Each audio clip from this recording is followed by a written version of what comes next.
Hi, Jordan here from Roadmunk. In this video, I'm going to take you through a quick tour of Roadmunk's custom prioritization views and weighted factors. Within Roadmunk's idea management platform, you have the ability to easily sort and prioritize your ideas into whatever order works best for you, as well as to create custom weighted factors that can be used in addition to Roadmunk's built-in factors. Ultimately, this helps you surface the product ideas that matter most to your team and score them on a cost versus benefits basis. Let's kick things off by navigating to the Ideas module. In order to create a custom idea view, click the Change View dropdown and select Create Custom View. For this example, I want to create a view based on the weighted shortest job first prioritization framework, so I'll enter that name here. Now that our view is set up, let's move on to creating custom weighted factors and scores. When working with custom idea views, you'll be able to select from several built-in factors that can be toggled on and off as needed. Because we know there's no one-size-fits-all approach to factors, you also have the option to create your own that matches your team's specific needs. These custom factors can be one of several types: a 5-point rating, a numeric value, a checkbox, or a percentage score. In addition to that, you can select whether or not each factor sign is positive or negative in relation to the other custom and built-in factors. Positive factors add to the prioritization score, while negative factors detract from the score. You can also combine both preset and custom factors to best represent your team's needs for determining the priority of your feedback-driven ideas.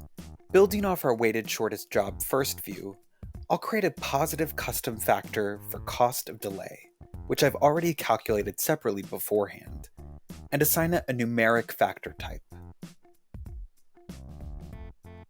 Next, I'll create a negative custom factor for duration to set up the other part of the formula.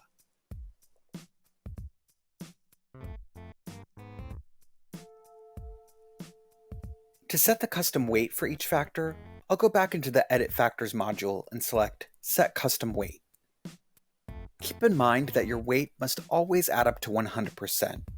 For this example, I want to keep my cost of delay factor at 100%, since it's the only positive factor I'm working with.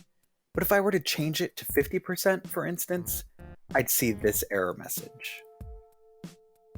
I'll go ahead and check the box to divide our score by a negative factor, duration in this case, as part of the WSJF formula, since it essentially boils down to the cost of delay divided by duration.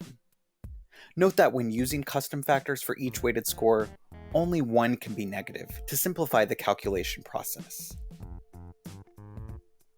Once we update our scoreboard, we can plug in the appropriate data and watch our scores change automatically.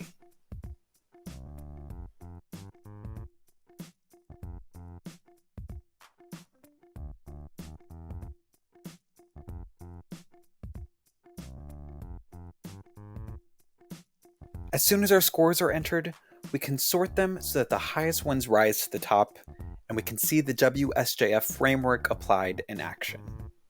So whether you want to use one of Roadmunk's built-in templates, create a custom weighted factor of your own, or a combination of the two, you'll be able to choose whatever custom weighted scoring method works best for you in Roadmunk.